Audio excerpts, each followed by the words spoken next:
Hi, folks. End of the week for most of you. Happy Friday. I had a different topic to speak about today, but I had a really interesting, happy experience this morning in a cafe that I didn't expect. And I thought I would talk about the topic of human connection today and a little bit on the evolution of our human connection, empathy, happy chemical called oxytocin, not Oxycontin, the drug, oxytocin. Uh, so I went to, after my morning walk this morning, I went to a different cafe that I hadn't been to before that I've been wanting to go to. I'd walked past a lot of times in town, and I thought I'll just have one coffee, and it overlooks the river, and it's really beautiful. And I was sitting there, and I just finished my first coffee, and I thought, I'm feeling really relaxed. It's an overcast day, the water's beautiful, and I was feeling really, really happy and just, listening to the background music in the cafe and everything was good. And I thought, you know what? I'm going to have a second coffee. So I went and got a second coffee and I sat down and I was waiting for them to call my name. And a young family, speaking another language, sat down next to me with a little boy, a couple with a little boy. And I could hear from listening to them sit next to me that they were Portuguese, and I heard from their accent that they were not Brazilian, that they were actually Portuguese. They were chatting for a while, and the interesting thing was it was my first time in this cafe, and I wouldn't have normally had a second coffee, but I did, and I wouldn't normally have spoken to them, but some dolphins popped up in the river fairly close to the cafe, and I just said to them, "Hey, look, there's some dolphins out there. Isn't that really cool? If you want to show the little boy." So they started pointing and speaking in Portuguese and telling the little boy to have a look where the dolphins were. And they thanked me for pointing that out. So they kept chatting and I was enjoying my coffee. And the little boy got up to go and play, and the husband followed him, and I ended up striking up a conversation with the young woman. And we're talking about where they live, and they live in Sydney, and they've been up to the Gold Coast, and they're making their way back. And I asked where she's from in Portugal, and she told me it's a village up north somewhere, and it sounded familiar. So I said, "Oh, my friend, very good friend Antonio in Brisbane, who many of you in Brisbane know, he's a lovely guy." I said, "That sounds familiar, that, maybe it's the same village. Let me check on Facebook." And I looked on Facebook and I said, yeah, it's the same village. And I showed her and she said, "Oh my God, that's my cousin. We're really, really close." And I remembered Antonia mentioning that she had a cousin living in Sydney. So it was such a small world that, on that particular day when they were just about to leave, heading back to Sydney, that they ran into me. I would not have spoken except for the dolphins. I heard their accent. It's just a very, very, very small world. And we stayed about another half to an hour and just talking and laughing and talking about life and the world and the pandemic and everything. And it was really, really lovely to have that connection. I did get on FaceTime and I rang my friend Antonio and I said, "Guess who I'm sitting next to? Do you know this lady?" And I turned the phone and he was so surprised. And they had a lovely long chat and it was really nice. So hi to Antonio in Brisbane and hi to Daniela and family in Sydney, my new friends.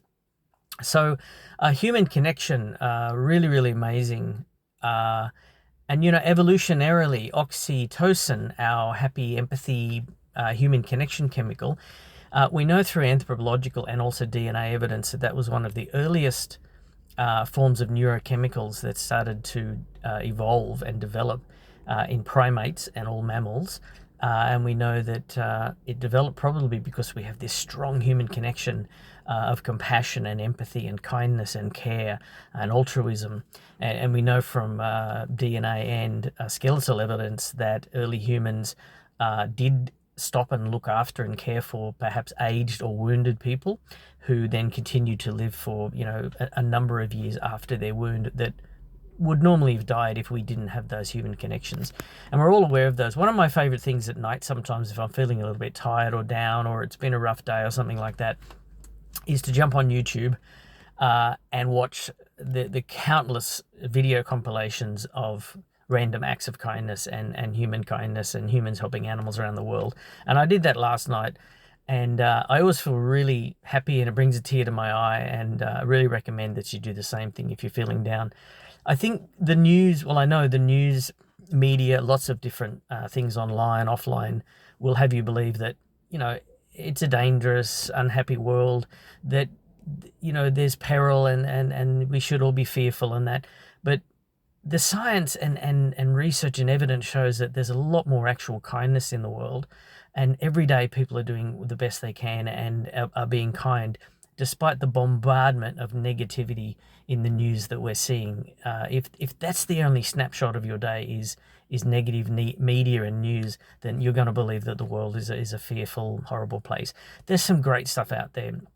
Um, and that brings me to the topic which I mentioned a lot with rewilding is right tribe. Find your right tribe. If you have even one friend that's not kind, and you know, it doesn't make you feel good to be around them, or you're with a circle of people or a workplace that's not about kindness and caring and increasing your oxytocin, then get out of them. Find the right tribe. Find happy, caring, kind people. When we are kind to others, and when people are kind to us, both of those experiences, us being kind and people being kind to us, raises our oxytocin, as well as lots of other happy chemicals and endorphins. So, you know, that's something that we know that the higher primates, along with humans, all do. They're altruistic. They care for the aged. They care for the injured and wounded. They care for the sick, and that those chemicals are raised in their systems when they do so and when they receive kindness. So yeah, end of the week. Hope you've had lots of kind experiences happen to you, and I hope you've been kind to other people. The random acts of kindness should be random every single day, and not just on special days. So yeah, I hope you've had a great week. Hope you've enjoyed this video. It is new. It is a new channel for me. The Green Dean Rewilder on YouTube. Please subscribe if you can. Help me get those numbers up to reach more people. And yeah, love to hear some comments and likes, and yeah, any always comment if you've got any happy stories where people have been kind to you, or you've had an opportunity to be kind. And also, the more we share that and we read about others' experiences of kindness, then it raises our oxytocin and furthers our human evolution. Yeah. Anyway, have a great weekend, and be kind.